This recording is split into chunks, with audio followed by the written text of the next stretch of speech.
हाँ जी, तो कैसे आप लोग? मैं आपका नीलेश पिया बहुत-बहुत स्वागत करता हूँ इस यूट्यूब चैनल पे। दोस्तों, आज की इस वीडियो में हम लोग सॉल्व करेंगे ये आप लोग का अभी जो प्री बोर्ड स्टार्ट होने वाला है उसके लिए ये गणित का एक पेपर। आप स्क्रीन पे देख सकते हो, काफ़ी इंपॉर्टेंट ये आप लोग का प्री बोर्ड के लिए भी और जो मेन बोर्ड परीक्षा फरवरी में होने वाली है उसके लिए भी है। देखो ये पेपर आपका ना यहाँ पे मैं आपको दिखा दूँ, ये 2023 का यानी आपका ये प्रीवियस ईयर क्वेश्चन पेपर है, ठीक है? जिसका कोड है 822 DV।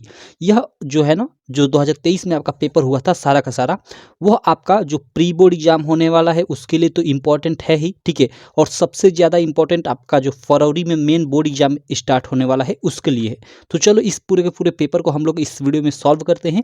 बाकी कहूँगा, चैनल को आप अभी तक सब्सक्राइब नहीं किए हो तो चैनल को सब्सक्राइब कर लेना और बेल आइकन को भी दबा लेना, जिससे मेरी सारी वीडियो की नोटिफिकेशन आपको मिलती रहे। इस वीडियो में हम लोग इसके MCQ यानी ऑब्जेक्टिव के साथ साथ जो सब्जेक्टिव प्रश्न हैं उनको भी सॉल्व करेंगे। तो चलो शुरू करते हैं। वीडियो को शुरू करने से पहले मैं थोड़ा आपको अपने लक्ष्य बैच के बारे में बता दूं। देखो ये सारा का सारा जो प्रीवियस ईयर क्वेश्चन पेपर है, ठीक है, 2023 का हिंदी का, इंग्लिश का, मैथ का, साइंस, सोशल साइंस, हर एक सब्जेक्ट का आप जानते हो कि 7-7 कोड का पेपर होता है। जैसे 2024 में अभी पेपर होगा तो हिंदी का पेपर 7 कोडों का आएगा पूरे यूपी में। ठीक उसी प्रकार 2023 में पेपर हुआ था तो हिंदी का 7 सेट का आया था, मैथ का 7 सेट का। अगर आप 2023 के सातों सेटों का सॉल्व कर लेते हो ना, तो जो 70 मार्क का आप लोग का पेपर होता है उसमें से 40 मार्क से 45 मार्क प्रीवियस ईयर से ही आता है, तो 2023 से ही आएगा, इस बात को ध्यान रखना। तो इसीलिए हमने क्या किया है कि ये हमारी एक ऐप है यूपीएमएसपी स्टडी कर आप इसको गूगल प्ले स्टोर से डाउनलोड कर लेना। यूपीएमएसपी स्टडी सर्च करोगे प्ले स्टोर पे तो आ जाएगी, इससे डाउनलोड कर लेना। डाउनलोड करने के बाद देखो यहाँ पे आप आओगे ना, तो यहाँ पे आपको फ्री में, यहाँ पे देखो प्रीवियस ईयर पेपर में आओगे तो फ्री में आपको यहाँ पे सारे के सारे आपके पेपर मिल जाएंगे। लेकिन अगर पेपर का आप अच्छे से सोल्यूशन चाहते हो तो ये आप देखो आवर कोर्स में यहाँ पे जाओगे, क्लास 10th में जाओगे और यहाँ देखो 199 रुपये पेमेंट करने को बोल रहा है, ठीक है?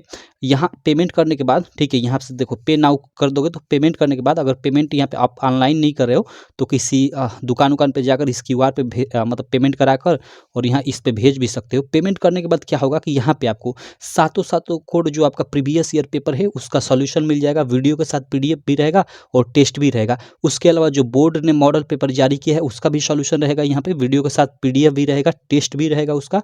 और मैं खुद हर एक सब्जेक्ट का कम से कम 5-5 मॉडल पेपर बनाकर आपको एग्जाम तक प्रोवाइड कर दूंगा। तो ये सारी चीज़ें इस बैच में मिलेंगी, तो आपके लिए काफ़ी इंपॉर्टेंट है। आप ये बैच ज्वाइन कर सकते हो, जिसकी प्राइस मात्र 199 है। 299 थी लेकिन अभी आपका 199 में ये बैच मिल जाएगा। तो चलो अभी इसको हम लोग साइड में रखते हैं और हम लोग इस पेपर को सॉल्व करते हैं। देखो सबसे पहले जो खंड अ के अंतर्गत आपके 20 MCQ है उनको सॉल्व करते हैं। इसमें पहला प्रश्न आप लोग देख सकते हो कि किन्हीं दो धनात्मक पूर्णांकों A और B के लिए, और यहाँ पे दिया है ऑप्शन कि A बराबर मस AB यानी AB का मस गुणे B। ओके, मतलब ये मस और लस में संबंध पूछ रहा है। तो बेसिकली आप जानते हो कि दो संख्याएं हैं A और B, तो उनका जो गुणनफल होता है उन संख्याओं के लस और मस के बराबर होता है। यानी A और B दो संख्याएं हो गई तो उन संख्याओं का जो गुणनफल बराबर मतलब गुणनफल होता है वो बराबर होता है मस किसके, इनके, यानी ए बी का मौस और गुणे लस किसका, इन्हीं का, मतलब ए बी का। क्लियर? यानी दो संख्या है ए और बी, तो उन संख्याओं का जो गुणनफल होगा उन संख्याओं के लस और मस के गुणनफल के बराबर होगा। तो सिंपल, ये आप फार्मूला जानते हो, ये फर्स्ट ही चैप्टर में है कि पहली संख्या गुणे दूसरी संख्या बराबर मस गुणे लस या लस गुणे मस। तो ये आपका इसके अनुसार, ये देखो ये डी वाला आपका ऑप्शन बिल्कुल राइट हो जाएगा। ठीक है, चलो ये हम लोग का रहा पहला क्वेश्चन। उसके बाद सेकंड क्वेश्चन देख लेते हैं। सेकंड क्वेश्चन क्या है, स्क्रीन पे आप लोग देख सकते हो कि एक शून्योत्तर परिमेय संख्या एवं अपरिमेय संख्या का भागफल होता है। ओके, एक शून्योत्तर मीन्स शून्य को छोड़कर, तो देखो वो हमेशा अपरिमेय ही होता है। ठीक है, कैसे? तो देखो इसको भी मैं आपको समझा देता हूँ। जैसे एक शून्योत्तर परिमेय संख्या, जैसे मैं 2 ले लिया, ठीक, और एक शून्यतर अपरिमेय संख्या जैसे आपका √2 हो गया, तो इनका यहाँ पे हमें क्या कह रहा है, भागफल। तो मान लो भागफल मीन्स वही बट्टा, ठीक है? तो √2 एक शून्यतर ये परिमेय संख्या हो गई, एक ये अपरिमेय संख्या हो गई। अब इसको देखो हल करोगे तो यहाँ रूट हटाने के लिए ऊपर नीचे √2 से गुणा करना पड़ेगा। ठीक है, इस मान में कोई अंतर नहीं पड़ेगा, तो ये 2√2 हो जाएगा। ठीक, और नीचे ये देखो √2 गुणा होकर मतलब रूट में 4 होगा और 4 बाहर आएगा तो 2 हो जाएगा। 2 से 2 खत्म, यानी अंत में हम लोग का क्या बचा है, √2। इसका मतलब कि अपरिमेय ही आया। तो सिंपल, एक शून्यतर परिमेय संख्या एवं अपरिमेय संख्या का जो भागफल होता है हमेशा वो क्या होता है, अपरिमेय ही होता है। ठीक है, तो इधर देखो इसके लिए कई सारा ऑप्शन दिया हुआ है। इधर एक मिनट इसको थोड़ा फोल्ड कर लेता हूँ। यहाँ पे देख सकते हो कई सारा ऑप्शन दिया हुआ है, ठीक है। तो इसके लिए आपका अपरिमेय संख्या, हमेशा एक अपरिमेय ही संख्या होगा, ये ऑप्शन सही हो जाएगा। अब देखो क्वेश्चन नंबर 3 दिया है m बराबर 5, ओके, और n बराबर m प्लस 7। देखो m का मान 5 दे दिया है और n का मान क्या कह रहा है कि m प्लस 7। तो m का मान तो हमें मालूम है यहीं पे क्या 5, तो यहाँ पे 5 रखोगे तो 5 7 12, यानी n का वास्तविक मान आपका 12 हो जाएगा। तो m का मान 5 और n का मान 12, ठीक है। तो यहाँ पे हम लोग का under root m square plus n square पूछ रहा है, तो भाई m का यानी 12 का स्क्वायर करोगे, नहीं m ये 5 है तो 5 का स्क्वायर करोगे तो 25, और n हम लोग का 12 है तो 12 का स्क्वायर करोगे तो 144, और दोनों को जोड़ोगे तो 169 यानी 169 हो जाएगा, और इसको बाहर रूट से निकालोगे तो वो 13 हो जाएगा। तो इसके लिए ये सी वाला बिल्कुल राइट ऑप्शन हो जाएगा। क्लियर। चलो ये देखो फोर्थ नंबर जो क्वेश्चन है कि किसी परिमेय संख्या के समतुल्य परिमेय संख्याएं होंगी, तो ऐसे तो अनंत होती हैं और परिभाषित बहुत सारी होती हैं, उनकी मतलब बहुत सारी अनंत होती हैं, लेकिन ये प्रश्न आपके एग्जाम से हट चुका है, इस बार आपके सिलेबस से यहाँ स्टार मार्क मैंने लगा दिया है।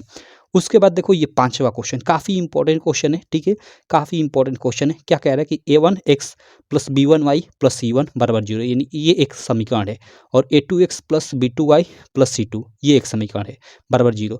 दो रैखिक समीकरण है यदि a1/a2 यानी a1/a2 b1/b2 b1/b2 बराबर हो, और यही बराबर हो c1/c2, यानी तीनों आपस में बराबर है a1/a2 b1/b2 c1/c2, तो इस स्थिति में क्या होगा। और देखो ये रैखिक समीकरण है, तो रेखाओं के रूप में दिया है कि रेखाएं समांतर हैं, रेखाएं समपाती हैं, रेखाएं प्रतिच्छेद करती हैं, या इनमें से कोई नहीं। तो देखो इसके लिए 3 स्थितियां होती हैं, मैं तीनों को बता देता हूँ क्योंकि आपके एग्जाम में तीनों में से कोई भी पूछा जा सकता है। फर्स्ट स्थिति क्या होती है, यहाँ रुक जाओ थोड़ा, मैं एक बार थोड़ा जूम आउट कर लेता हूँ, ठीक है। देखो पहली स्थिति क्या होती है कि a1/a2 अगर बराबर हो, ठीक है, a1/a2 जो हो वो बराबर हो किसके भाई, b1/b2 के, ठीक है, b1/b2 के। चलो ये फर्स्ट स्थिति जैसे आपके एनसीईआरटी के बुक में दिया है वैसे ही ले लेता हूँ, a1/a2 बराबर न हो b1/b2 के, तो ये फर्स्ट स्थिति है। सेकेंड स्थिति आपका मान लो आपका a1/a2 बराबर हो b1/b2 के, और यही बराबर हो c1/c2 के, ये सेकेंड स्थिति, ये आपके एनसीईआरटी की बुक में सेम ऐसे ही दिया हुआ है। और तीसरी आपकी स्थिति मान लो a1/a2 तो बराबर है किसके, b1/b2 के, लेकिन ये दोनों बराबर नहीं है किसके, c1/c2 के। तो इस तीनों स्थिति में क्या होगा कि इस फर्स्ट स्थिति में अगर a1/a2 और b1/b2 का अनुपात अगर आपस में बराबर नहीं है, तो इस स्थिति में क्या होगा कि अगर ये मतलब ये रैखिक समीकरण दिया है, रेखा का समीकरण दिया है, नॉर्मल समीकरण दिया हो, तो उसका केवल एक हल होगा। क्या हल होगा, एक हल होगा। और अगर रैखिक समीकरण है तो उस स्थिति में केवल एक जगह पे रेखाएं एक दूसरे को प्रतिच्छेद करेंगी, मतलब ये एक रेखा हो गई, ये एक रेखा हो गई, ऐसे एक जगह पे प्रतिच्छेद करेंगी, ठीक है। तो ये फर्स्ट स्थिति कुछ इस प्रकार हो गई। सेकेंड स्थिति में कि अगर सबका मान आपस में बराबर हो जाए, जैसा कि क्वेश्चन में दिया हुआ है कि a1/a2 b1/b2 और c1/c2 का अनुपात आपस में बराबर हो जाए, तो इस स्थिति में क्या होता है कि इस स्थिति में आपके अनेक हल आते हैं। क्या आते हैं, अनेक हल, कई सारे हल आते हैं, ठीक है। और रैखिक समीकरण में देखा जाए तो अगर ये दो रेखाओं का समीकरण के लिए है तो अनेक हल की स्थिति में रेखाएं एक दूसरे के ऊपर क्या होंगी, समपाती होंगी, मतलब अनंत जगहों पे एक दूसरे को मतलब टच करेंगी, तो एक तरह से मतलब उनका अनेक हल हो जाएगा, सिंपल। और थर्ड स्थिति में क्या होता है कि अगर a1/a2 b1/b2 ये बराबर हो लेकिन c1/c2 इनके बराबर ना हो, तो इस स्थिति में क्या होता है कि कोई हल नहीं निकलता, समीकरण का कोई हल नहीं होता, कोई हल नहीं होता। और इस स्थिति में रेखाओं के रूप में रेखाएं एक दूसरे के समांतर होती हैं। समांतर होने का मतलब कि कहीं नहीं प्रतिच्छेद करेंगी, तो कोई हल नहीं होगा। तो ये 3 स्थितियां होती हैं, आपसे कोई भी स्थिति इसमें से पूछा जा सकता है, ठीक है, और इनके बेस्ड पे सवाल भी आता है। तो आप देख लेना, काफ़ी इंपॉर्टेंट चीज़ है, मैंने पूरा का पूरा आपको बता दिया। चलो तो ये आपका जो स्थिति दिया था a1/a2 b1/b2 c1/c2, ठीक है, इसके लिए क्या होगी कि रेखाएं समपाती होंगी, ठीक है, रेखाएं क्या होंगी, समपाती होंगी, यानी एक दूसरे के ऊपर ओवरलैप होंगी। क्लियर है, तो आपका ये बी वाला ऑप्शन बिल्कुल राइट हो जाएगा। चलो उसके बाद सी वाला क्वेश्चन देख, सॉरी 5वें 6 नंबर देख लेते हैं भाई क्वेश्चन, ठीक है। यह क्या है कि किसी संख्या का 1/3 भाग 21 के बराबर है, तो संख्या होगी, सिंपल है भाई, किसी संख्या x मान लो वो संख्या है, तो उस संख्या का 1/3 यानी 1/3 किसके बराबर है, 21 के बराबर है, तो ये 21 के बराबर कर दो, तो यहाँ x से गुणा होगा तो x, और नीचे से बटे x/3 हो जाएगा, और 3 से उधर गुणा होगा तो 21 आपका 3 दूना का 3 कम 3 3 दूना 6 यानी 63 हो जाएगा। ये सी वाला ऑप्शन बिल्कुल आपका राइट हो जाएगा, ठीक है। चलो उसके बाद अगला क्वेश्चन देख लेते हैं। ये 6 नंबर के बाद 7 नंबर क्वेश्चन। यह क्वेश्चन क्या है देखो यहाँ पे, ठीक है। 7वां क्वेश्चन देख सकते हो भाई अपनी स्क्रीन पे। हमें क्या दिया है कि एक द्विघात समीकरण, यदि द्विघात समीकरण x square plus 2x minus P बराबर 0 का एक मूल -2 हो तो पी का मान ज्ञात करो। अब देखो ऐसा क्वेश्चन निश्चित है आपके एग्जाम में पूछा जाएगा हर एक पेपर सेट में। यहाँ पे दे देगा और यहाँ पे देखो कोई कुछ ना कुछ गायब कर देगा, तो पी यहाँ पे मतलब एक यहाँ पे कुछ संख्या होनी चाहिए, क्योंकि एक द्विघात समीकरण का मानक रूप A X square plus B X plus C होता है, जहाँ ए बी और सी संख्याएं होती है। तो देखो यहाँ एक्स स्क्वायर का गुणांक कुछ नहीं तो मतलब 1 है, और एक्स का गुणांक यहाँ पे बी यानी 2 है, और यहाँ पे सी के जगह पे यहाँ पी कर दिया है, और इसी का मान पूछ रहा है। तो एक मूल दे दिया जाता है यहाँ पे और दूसरा मूल पूछा जाता है। तो इस जो ये दिया होता है मान ना, इसको एक्स के जगह पे पूरा का पूरा आप रख दो, और उसके बाद रखने के बाद आपका पी का मान निकल आएगा। ठीक, तो देखो यहाँ पे रखते हैं। जैसे हम लोग का क्या है x square plus 2x minus P, हम लोग का x square minus 2x plus है ना, नहीं माइनस है, माइनस पी बराबर 0 ये द्विघात समीकरण दिया है, और एक मूल दिया है -2, तो -2 को इस समीकरण में रखते हैं एक्स के जगह पे। तो ये देखो -2 का स्क्वायर -2 और कोष्ठ में आपका -2 और माइनस ये पी बराबर 0।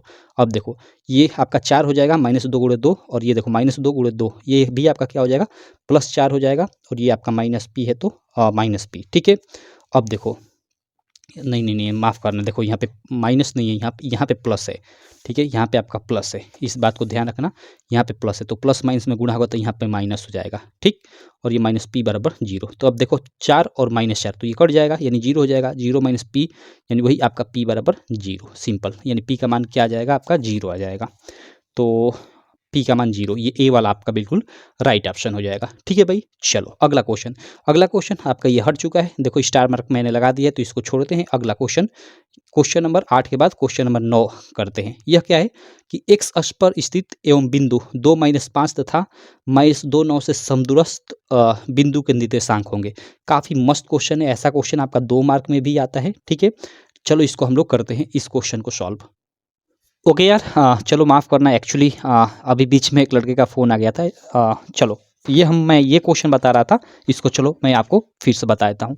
देखो क्या है कि एक्स अक्ष पर स्थित, यानी कोई बिंदु है वो एक्स अक्ष पे स्थित है। ठीक है, बिंदु 2 - 5 तथा -2 9 से समदूरस्थ बिंदु के निर्देशांक होंगे। ओके, मतलब कोई बिंदु एक्स अक्ष पे स्थित है और हमें 2 बिंदु दिया है जिसका निर्देशांक एक ये दे दिया है और एक ये दिया है। ठीक है, से समदूरस्थ बिंदु के निर्देशांक होंगे। सवाल कहने का क्या मतलब है, इसको समझो। जैसे ये मैं आपको देखो यहाँ फिगर बना लेता हूँ। ये आपका एक्स एक्सिस हो गया, ये वाई एक्सिस में जानते हो कि ये ऊपर की दूरियाँ आपकी धनात्मक ली जाती हैं और ये नीचे की दूरियाँ ऋणात्मक, और इसमें इधर की दूरियाँ धनात्मक और इधर की ऋणात्मक। ठीक है, अब देखो एक्स अक्ष पे जो भी बिंदु होता है उसको हम लोग भुज बोलते हैं। यानी एक ये मान लो 2 और मान लो -3 हो गया, तो ये पहला वाला आपका भुज हो गया, ये दूसरे वाला कोटि। ठीक है, भुज आपका एक्स एक्सिस पे कहीं भी हो सकता है और कोटि वाई एक्सिस पे कहीं भी हो सकता है।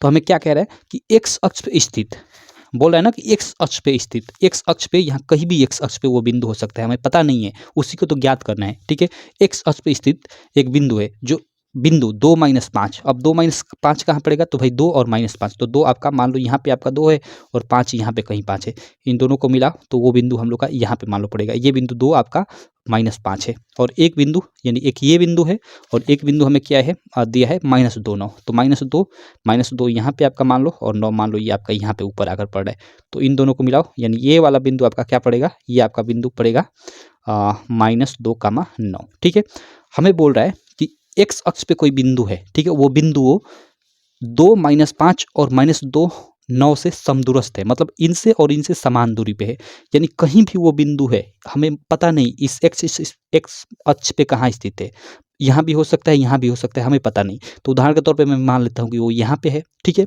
अब देखो तो अगर ये दूरी देखा जाए तो ये वाली दूरी और ये वाली दूरी आपस में बराबर होगी, यहाँ से यहाँ तक की दूरी, यहाँ से यहाँ तक की दूरी की बराबर होगी, क्योंकि वो सवाल में ही बोल रहा था।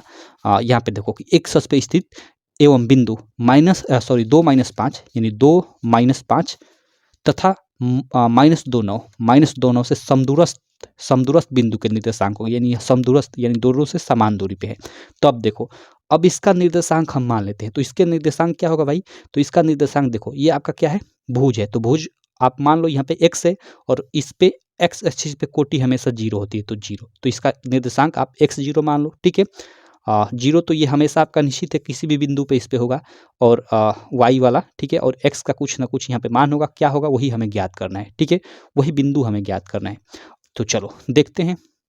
अब देखो यहाँ ऑप्शन के अनुसार भी आप एलिमिनेट चीज़ें कर सकते हो। यहाँ ये कभी ये नहीं हो सकता, ठीक है, आपका ये कभी ये भी नहीं हो सकता भाई। एक्स एक्सिस पे हमें बिंदु, तो हमें वहाँ वाई हमेशा एक्सिस पे हर जगह जीरो होता है, तो ये भी आपका नहीं हो सकता, ठीक है। अब इन दोनों में से कौन होगा, अब देखते हैं, हम लोग सवाल हल करते हैं तो आता है क्या आंसर।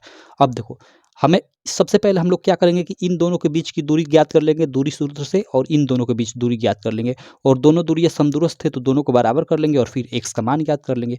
तो पहले इस और इस बिंदु को लेते हैं। तो मान लो मैं इसको x1, इसको y1 लेता हूँ, और इसको x2 y2 लेता हूँ, ठीक है।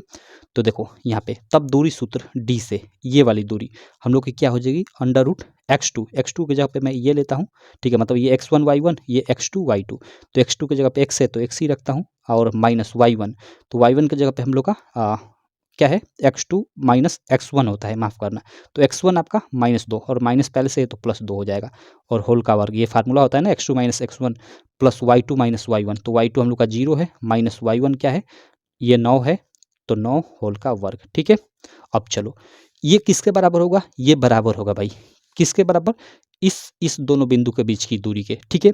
तो चलो इसको भी हम ले लेते हैं भाई। अब देखो मान लो इसको x1 y1 और इसको x2 y2 ले लेता हूँ, तो यहाँ इसके अनुसार दूरी सूत्र से x2, तो x2 मान लो, तो x2 की जगह पे हम लोग का x है तो x2, ठीक है, माइनस x1, तो x1 की जगह पे हम लोग का ये 2 है, 2 होल का वर्ग, तो होल का वर्ग प्लस ये तो फार्मूले के अनुसार होता है ना हम लोग का formula, x2 minus x1 whole का वर्ग plus y2 minus y1 whole का वर्ग, ठीक है। तो वही हम लोग मान रखते जा रहे हैं, ठीक है। अब देखो यहाँ पे y2, तो y2 हम लोग का y2 क्या हो जाएगा 0, ठीक है, माइनस y1, तो माइनस y1 5, और माइनस ये पहले से है तो यहाँ पे प्लस हो जाएगा आपका, और इसका होल वर्ग। सिंपल, यहाँ से यहाँ तक की दूरी ये हो गई, यहाँ से यहाँ तक की दूरी ये हो गई, और दोनों दूरी समदूरस्थ है, इसलिए हमने दोनों को बराबर कर दिया। अब सिंपल इसको हल करेंगे, हल कर हम लोग x का मान ज्ञात कर लेंगे। तो चलो अब इसको हम लोग हल कर लेते हैं भाई, हल करते हैं इसको। अब देखो सिंपल है, ये हम लोग देखो दोनों तरफ वर्ग कर देंगे, क्योंकि रूट हमें हटाना है, तो इधर का भी वर्ग कर दे रहे हैं और इधर का भी, तो मान में कोई फर्क नहीं पड़ेगा, सिंपल। अब x प्लस 2 ये होल का वर्ग सेम इसी तरह बाहर आ जाएगा, प्लस 0 माइनस 9 होल का वर्ग उसी तरह बाहर आ जाएगा, मतलब बाहर आ जाएगा, और 9 का वर्ग है तो 99 यहाँ पे कर देता हूँ मैं, और बराबर ये देखो सेम इसी तरह रूट से बाहर आ जाएगा, तो x माइनस 2 होल का वर्ग, और देखो 0 प्लस 5 यानी वही 5, और इसका वर्ग है तो 5 और 25 यहाँ मान लो मैं कर देता हूँ, ठीक है। अब देखो दोनों और मतलब वर्ग लगाने से रूट सिंपल आपका हट जाएगा, ठीक।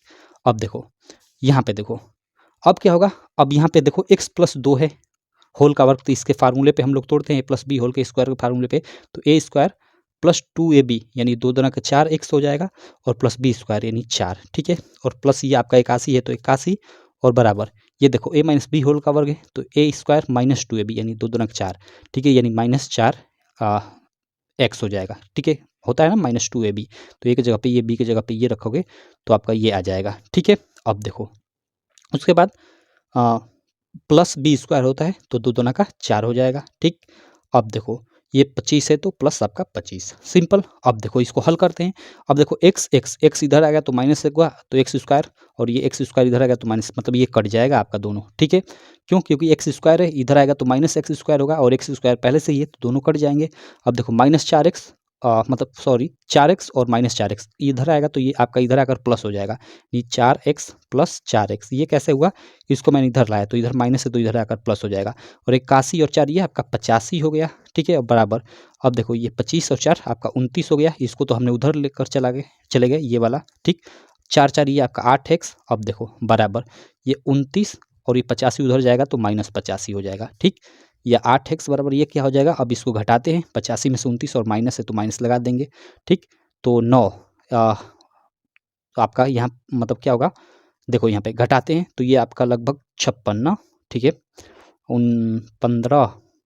15 में से 9 गया 6, हाँ 9 6 15, और आपका 7 5 2 7, ओके 56 ही आया, ठीक। चलो और ये -56 बचेगा, तो x बराबर क्या क्या हो जाएगा -56, ये बट्टे में 8 आएगा तो 8 7 56 यानी -7, यानी x का मान क्या आ गया -7, यानी जो ये बिंदु होगा -7, यानी -7 यहाँ पे वास्तव में पड़ेगा, मान लो यहाँ कहीं भी 1 2 3 4 7 यहाँ पे मान लो पड़ेगा, तो यहाँ पे -7 और कमा 0 हम लोग का बिंदु क्या हो जाएगा, वो हो जाएगा ये।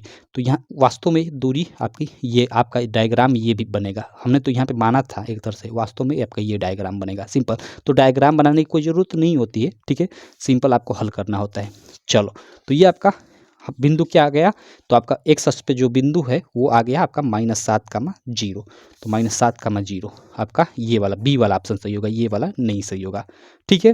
आशा करता हूँ समझ में आ गया होगा। देखो ये क्वेश्चन आपका 2 मार्क में भी आता है, इस चीज़ को आपको याद रखने की जरूरत है, हालांकि यहाँ ऑब्जेक्टिव में डाला हुआ है। आगे चलते हैं, अगला क्वेश्चन करते हैं, क्वेश्चन नंबर 10। क्या है कि त्रिभुज ABC एक समद्विबाहु त्रिभुज है, ठीक है, समद्विबाहु त्रिभुज यानी जिसकी 2 भुजाएं बराबर हैं, जिसमें AB बराबर AC, ओके, वही 2 भुजाएं बराबर, क्योंकि समद्विबाहु पहले ही बोल दिया है। तो तब क्या होगा, और हमें दिया है कि कोण बी जो है बड़ा होगा कोण सी से, या कोण बी छोटा होगा कोण सी से, या दोनों आपस में बराबर होंगे, या जो कोण बी होगा वो छोटा होगा या तो बराबर होगा कोण सी के। तो देखो समद्विबाहु त्रिभुज में आपका क्या होता है, जैसे मान लो यहाँ पे देखो मैं बना देता हूँ, ठीक है। ये मान लो एक हम लोग का समद्विबाहु त्रिभुज ABC है, मान लो इसमें आपका ये AB और AC ये दोनों आपस में बराबर हैं, मतलब दोनों भुजाएं बराबर है। तो दोनों भुजाएं बराबर है, तो आपने एक रूल पढ़ा होगा कि सबसे बड़ी भुजा के सामने का कोण सबसे बड़ा होता है। उसी रूल के अनुसार मतलब ये दोनों बराबर है, तो दोनों के सामने की जो कोण होंगे वो भी बराबर होंगे, मतलब ये अगर 30 अंश का है तो ये भी 30 अंश का है, ठीक है। तो सिंपल दोनों कोण आपस में क्या होंगे, बराबर होंगे। तो यहाँ पे कोण बी और कोण सी क्या होंगे, आपस में बराबर होंगे। तो कोण बी और कोण सी आपस में बराबर होंगे, ये सी वाला आपका ऑप्शन बिल्कुल राइट हो जाएगा, ठीक है। चलो आगे चलते हैं भाई अगले क्वेश्चन पे। क्वेश्चन नंबर 10 के बाद क्वेश्चन नंबर 11 देखते हैं। देखो यह क्वेश्चन आपके एग्जाम से मतलब नए सिलेबस से हट चुका है, तो आपके एग्जाम में नहीं आएगा, तो इसको छोड़ते हैं, आगे चलते हैं। अगला क्वेश्चन नंबर देखो 12 करते हैं। ओके, ये भी हट चुका है, स्टार मार्क मैंने लगा दिया है। चलो ये क्वेश्चन नंबर 13 कर लेते हैं। इसमें क्या है कि साइन ए बराबर कॉस ए है, तो ए का मान होगा। अब देखो साइन ए और कॉस ए दोनों बराबर हैं, दोनों किस स्थिति में बराबर होते हैं भाई, साइन थीटा बराबर कॉस थीटा, ये दोनों के दोनों किस स्थिति में बराबर होते हैं, मीन्स कहने का मतलब है कि ये किस एंगल किस कोण पे दोनों के दोनों आपस में बराबर होते हैं, ठीक है। तो आपने पढ़ा होगा भाई 45 डिग्री पे, सिंपल इसका आंसर है 45 अंश के कोण पे दोनों आपस में बराबर होते हैं, मीन्स दोनों का मान समान होता है, ठीक। चलो तो ये ऐसा ही आपका सी वाला ऑप्शन से हो जाएगा, हल करने की जरूरत ही नहीं है। क्वेश्चन नंबर 14 देख लो, इसमें ए बराबर 30 अंश दिया है, तो हमें कह रहा है कि 1 + tan स्क्वायर ए बटे में 1 + cot स्क्वायर ए का मान होगा। ओके, मतलब इसमें इसको हमें क्या करना पड़ेगा, इसको हमें हल करना पड़ेगा, सिंपल। चलो इसको हल कर लेते हैं, सिंपल सा। इसके लिए 1 मिनट यहाँ पे इसी पे हल करता हूँ। चलो ए का मान दे दिया है, तो देखो 1 + tan, मतलब एक जगह पे हम लोग 30 अंश रखेंगे, तो यहाँ पे मैं tan 30 अंश रख लेता हूँ, और इसका वर्ग दिया है तो इसका वर्ग कर लेता हूँ, बटे में 1 + अब देखो कॉट स्क्वायर है, तो कॉट को मैं कॉट ही लिखता हूँ, एक जगह पे हम लोग का 30 अंश दिया है तो 30 अंश, और इसका स्क्वायर किया है तो इसका स्क्वायर कर लेता हूँ, सिंपल।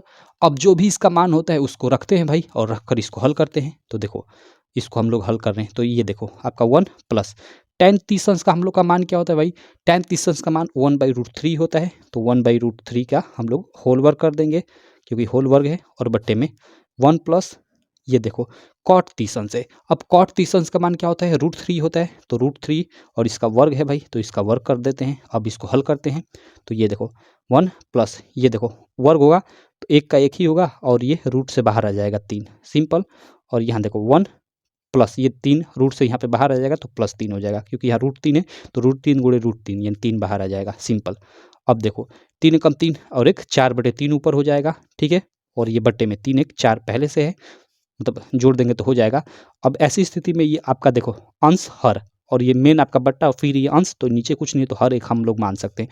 अब ऐसी स्थिति आ जाती है, तो इस स्थिति में क्या करते हैं कि 4/3 ऊपर वाले को उसी तरह रखते हैं, और जो नीचे वाला है इसको ऊपर ले जाते हैं और पलट कर गुणा कर देते हैं, मतलब 4/1 है तो ऊपर जाकर गुणा हो जाएगा, और 1/, क्या हो जाएगा 4 हो जाएगा, ठीक है, कुछ इस प्रकार हो जाएगा। और 4 से 4 तब यहाँ खत्म हो जाएगा, तो फाइनली आंसर क्या बचेगा, 1 और नीचे 3, यानी 1/3, ये आपका आंसर हो जाएगा। तो ऐसे आप सवाल को हल करोगे इसको, ठीक है, 1/3 देखो डी वाला आपका बिल्कुल राइट ऑप्शन हो जाएगा इस क्वेश्चन के लिए, ठीक है।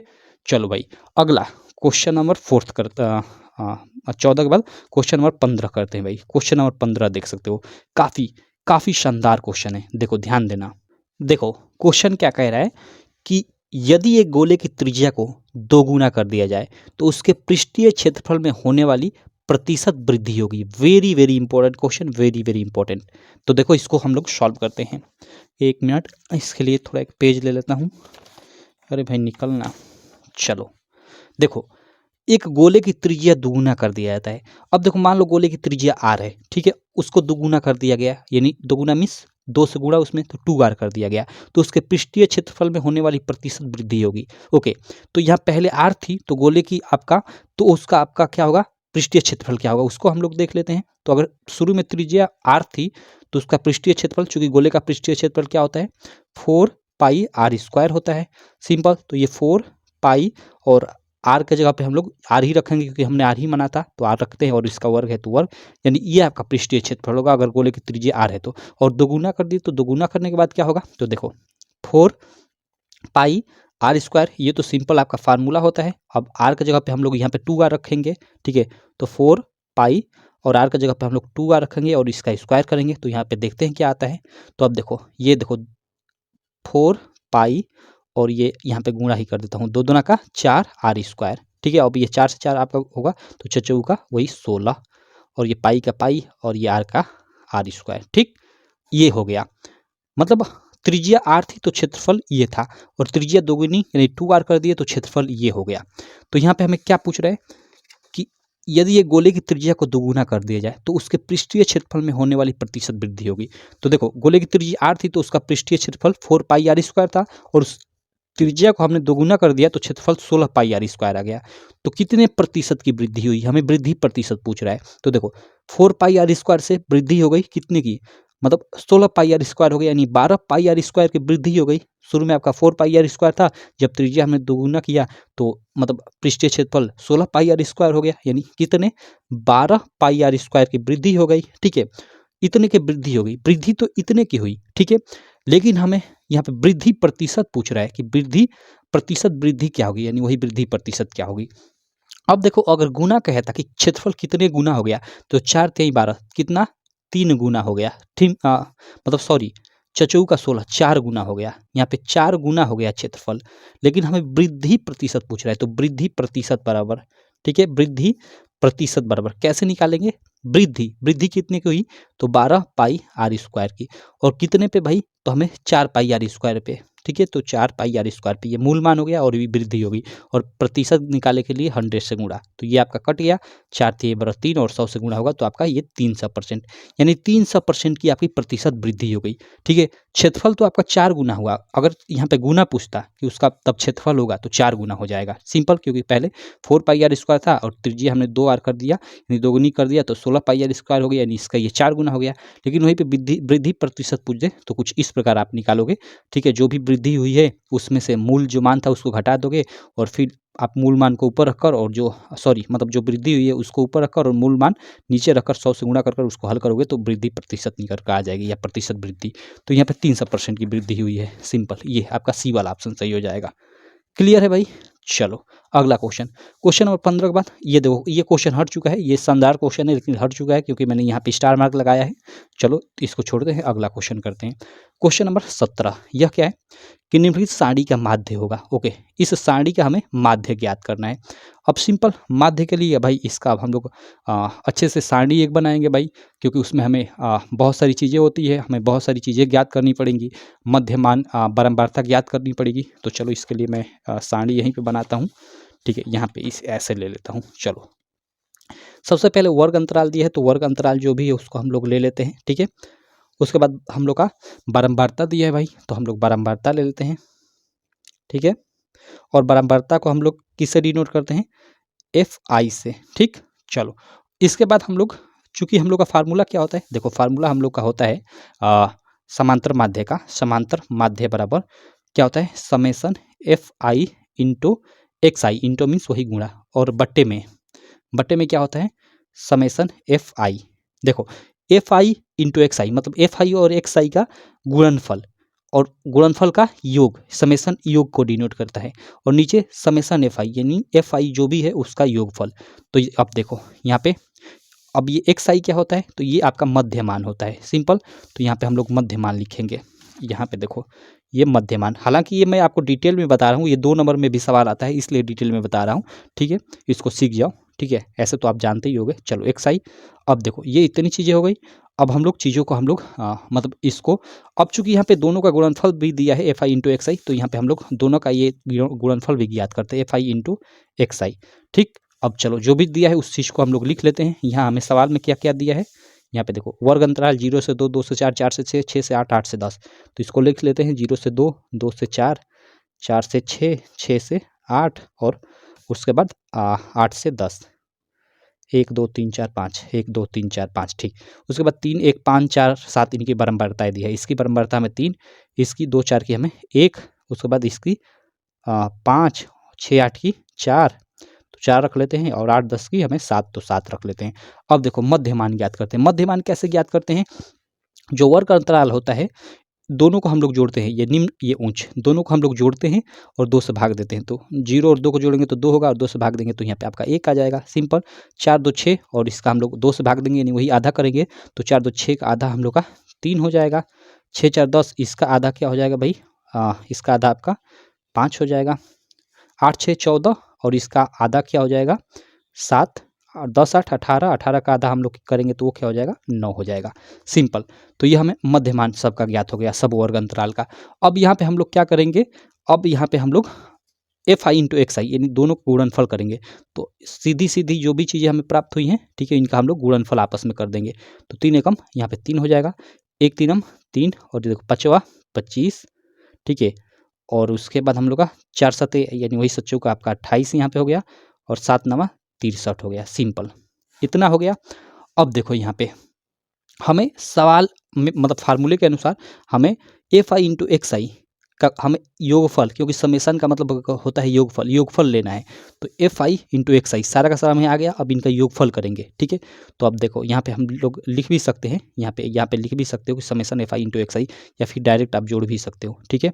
तो चलो इनको हम लोग जोड़ लेते हैं, इसको थोड़ा आगे बढ़ा देते हैं, इनको जोड़ते हैं, या इनका यहाँ पे योग लिख देंगे, योग लिख दो, या यहाँ पे डायरेक्ट लिख दो कि समेसन FI इंटू XI, ठीक है, ऐसे ही लिख सकते हो समेसन FI इंटू XI बराबर, ठीक है। अब इनको जोड़ो, तो इनको जोड़ते हैं, तो 3 3 6, 6 5 हम लोग का 11 और 11 और 3 हम लोग का कितना हो जाएगा 14 और 14 8 हम लोग का सही जोड़ रहे हैं ना भाई, इसको जोड़ते हैं, 1 मिनट, देखो 3 3 6 6 6 5 11 और 11 3 हम लोग का 14 और 14 8, 14 8 22, 22 का हम लोग का 2 हो जाएगा, सिंपल, और 2 2 4 और 6 10 2 12, ओके, 122 हो गया, इसको हम लोगों ने जोड़ा। तो और मध्यमान को भी हमें जोड़ना पड़ेगा, क्योंकि हमें नीचे फार्मूले में समेसन FI होता है, तो समेसन ये FI, ठीक है, बराबर ये क्या हो जाएगा, इसको जोड़ते हैं, तो 3 1 4 और 5 9 और 9 और 9 आपका 18 और 18 और 7 आपका ये आपका क्या हो जाएगा, ठीक है, ये सॉरी आपका यहाँ पे देखो मैं मध्यमान को जोड़ रहा हूँ, माफ़ करना, ये हम लोग का FI है ना, तो ये समेसन FI ये हम लोग जोड़ेंगे, तो देखो 3 1 4, ठीक है, और 5 9 9 4 आपका कितना हो जाएगा भाई 9 और आपका 4 13 और 13 और 7 20, ठीक है, ये 20 हो गया। अब सिंपल जो फार्मूला होता है उसमें रख लो, हम लोग का समांतर माध्य का जो फार्मूला होता है, ठीक है, वो क्या होता है, समांतर माध्य बराबर समेसन FI इंटू XI बटे में समेसन FI। तो देखो इसका मान हमें कि मतलब कितना आया है यहाँ पे, ये देखो 122 आया है भाई, तो 122 इसको हम लोग रख लेते हैं, ठीक है, और बटे में हम लोग का समेसन FI इसका मान हम लोग का 20 आया है, तो 20 रख लेते हैं। अब इसको हम लोग भाग देते हैं भाई, तो हम लोग भाग देंगे तो क्या हो जाएगा भाई, तो यहाँ पे देखो 20 5 100 20 छक्का 120 यानी 6 होगा, और मतलब फिर 2 बचेगा जी, तो दशमलव बढ़ाकर 0 बढ़ाएंगे तो 20 से कम 20 यानी 6.1 आएगा, ठीक है। अब देखो यहाँ पे 6.1 6.1, ये देखो डी वाला ऑप्शन बिल्कुल राइट हो जाएगा।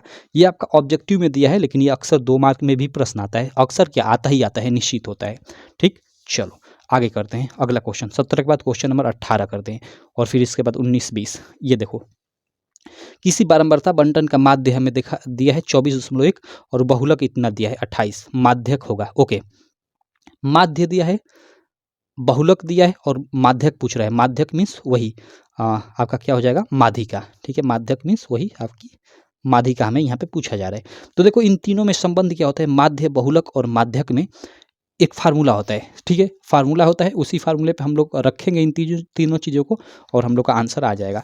तो देखो इसके बीच जो फार्मूला होता है, ठीक है, ये देखो क्या होता है, वो होता है आपका बहुलक बराबर वो होता है आपका 3 गुणे माध्यिका, 3 गुणे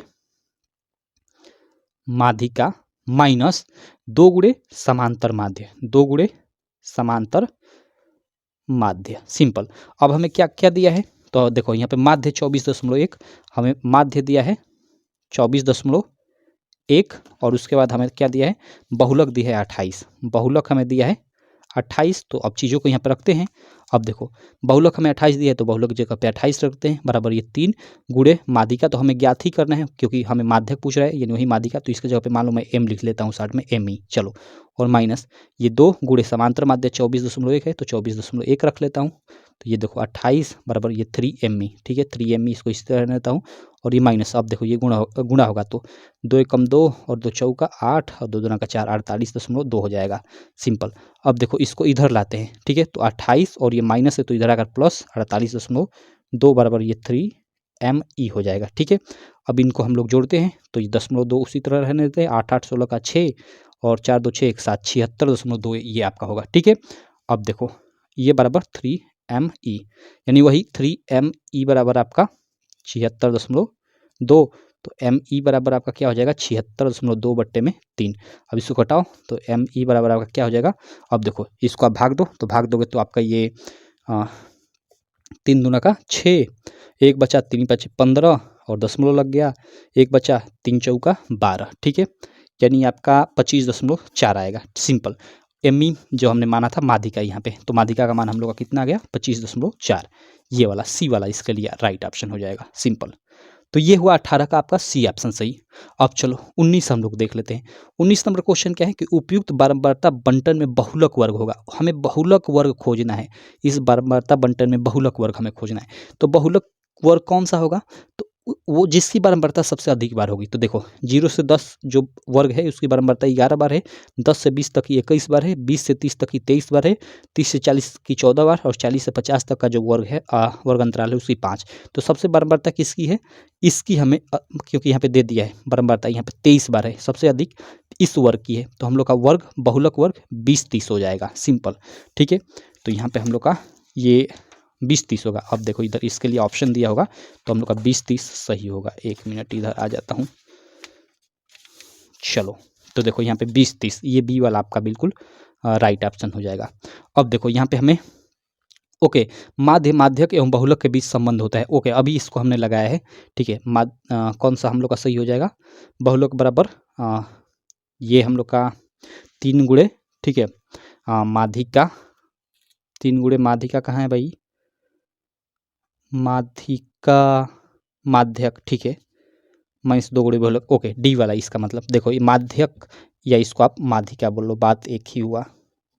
सिंपल। तो ये आपका 20वें का ये डी वाला ऑप्शन बिल्कुल राइट हो गया। तो इस प्रकार हमने कितना 20 MCQ इस वीडियो में सॉल्व कर लिया। अब चलो आगे के प्रश्न हम लोग करते हैं। आगे के देखो प्रश्नों में हमें क्या दिया है, खंड ब में हम लोग का विस्तृत उत्तरीय प्रश्न, लेकिन यार चलो इसको हम लोग नेक्स्ट वीडियो में करेंगे क्योंकि ऑलरेडी इसी में बहुत सारा टाइम लग गया है इस ऑब्जेक्टिव क्वेश्चन को ही करने में। तो आगे के प्रश्नों को हम लोग नेक्स्ट वीडियो में सॉल्व करेंगे, तब तक के लिए रहने देते हैं, यहीं तक के क्वेश्चन को आप लोग करो। देखना आपके जो भी मैं क्वेश्चन बताया हूँ ना, इसी के आधार पे आप लोग को एग्जाम में आ जाएगा क्वेश्चन बहुत सारा, और बहुत सारा तो डायरेक्ट भी क्वेश्चन फंसेगा। तो चलो आगे क्वेश्चन को नेक्स्ट वीडियो में करेंगे, तब तक के लिए थैंक यू।